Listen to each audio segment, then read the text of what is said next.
pyramid at the end of the world. We've got a mysterious pyramid lands in the middle of the desert. We've got two scientists in a mysterious lab developing a deadly virus that could kill the entire human race. Really scary, effective monsters, or scary looking monsters that are cryptic and bizarre. A blind doctor, a companion that doesn't know what's going on. And I was bored. I have no idea why, but something just wasn't really clicking. It was fine. The doctor was a bit over the place, which is the only thing I kind of didn't like.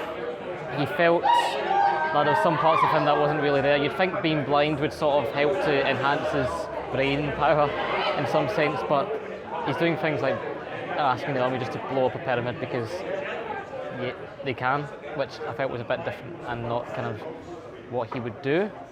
And they've sneaked a three-parter onto us. We got to the end of last week, thought, that's it, we're done, we're good, it's all over with. To be continued. That's okay, we'll sit through the second part, it'll be fine. We've done this before. We did it with the Zygons last year and that worked out okay eventually. A third part, Barry, a third part. For context, I really enjoyed the first 5 episodes of this series.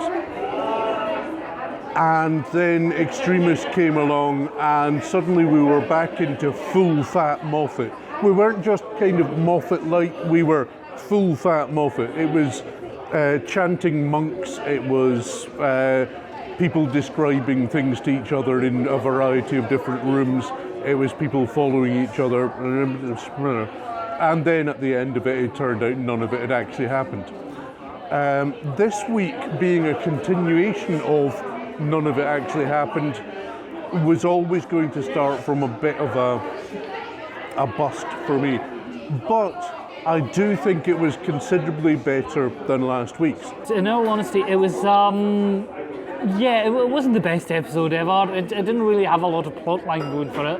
I mean, still not very understanding the whole, they put a pyramid in the middle of the desert, basically. I mean, why a pyramid? You know, the whole point is they were copying everything on Earth, the history of Earth, why a pyramid? But anyway, it was interesting enough as a story, but it didn't really kind of go anywhere, really. I wasn't very impressed by this week at all.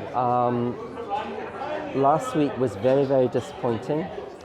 And I thought, well, it's a glitch. We've come this far, it's been really, really good. I thought I'll pick up.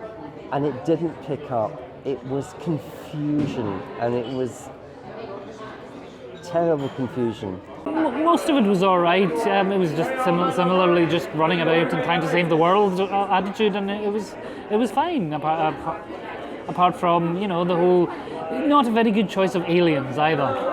You know, they just look like zombies. Why didn't they just call them zombies?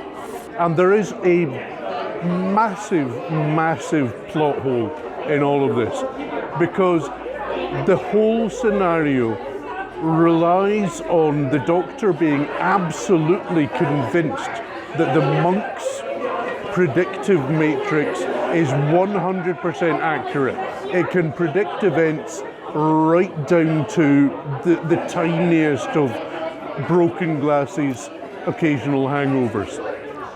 But the only reason Bill is having a date with Penny is because the Doctor has told her that the predictive matrix said that she was already on a date with Penny. So the predictive matrix is wrong. So the entire premise for the episode has fallen apart. Despite the ultimate doom of the human race, there was never any genuine jeopardy, and I think that's because the jeopardy had almost been set aside, because last week was kind of Bobby in the shower. You know, we had this whole setup and they were told at the end, yeah, it was just a little game. Now we're getting to the real stuff. So you therefore think, well, is this just a game within a game then? Or do I need to start caring now?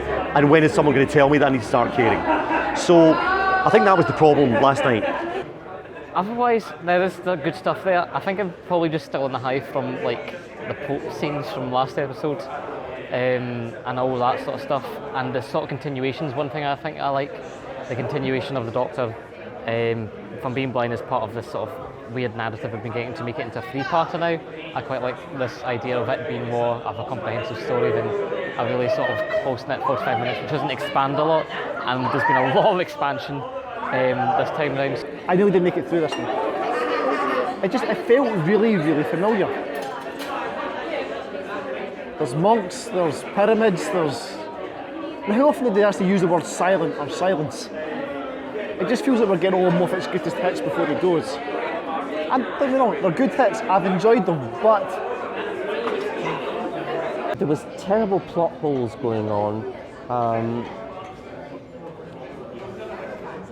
The American, Chinese, Russian commanders, Miss and Miss Woodentop, who thankfully were like, hey, hello sand, here we go again, disappeared very, very quickly. What was all that about? It's terrible. Where was units? It would have been nice if Kate Lethbridge Stewart turned up at some point. Wouldn't have wanted it to be turned into sand. But it would have been nice if there'd been a connection there, because the Doctor was the president of the Earth, and he's got the jumbo jet, and yawn, yawn, yawn. I did like Tony Gardner as the scientist. He was fantastic as this. He's a wonderful actor anyway. He's a great comedy actor, and he gave a good comic turn as the scientist suffering from a hangover. A very adult theme as well, having someone with a hangover in Doctor Who. It's quite a nice idea, a nice touch.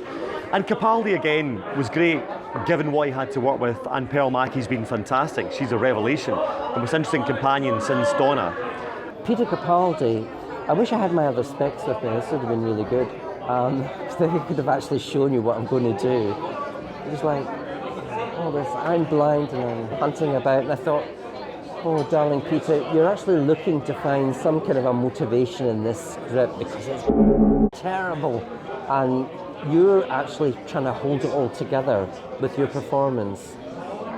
And it sort of worked, and I think this is the first time I've ever seen Capaldi trying to actually reach for the Doctor in this episode, to the point where he's not been served particularly well. I thought, oh, it's a throwback to before.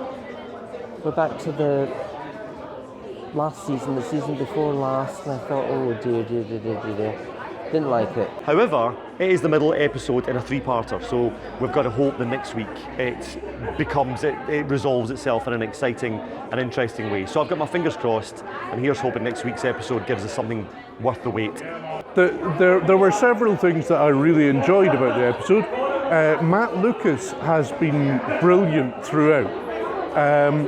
We're not talking Catherine Tate levels of reassessment, but we are talking very, very credible performance at every point. He has been brilliant, and I adored the part where the Doctor asks Nardole what is essential for life, and he casually responds, air, water, food, beer. That's the kind of companion I like.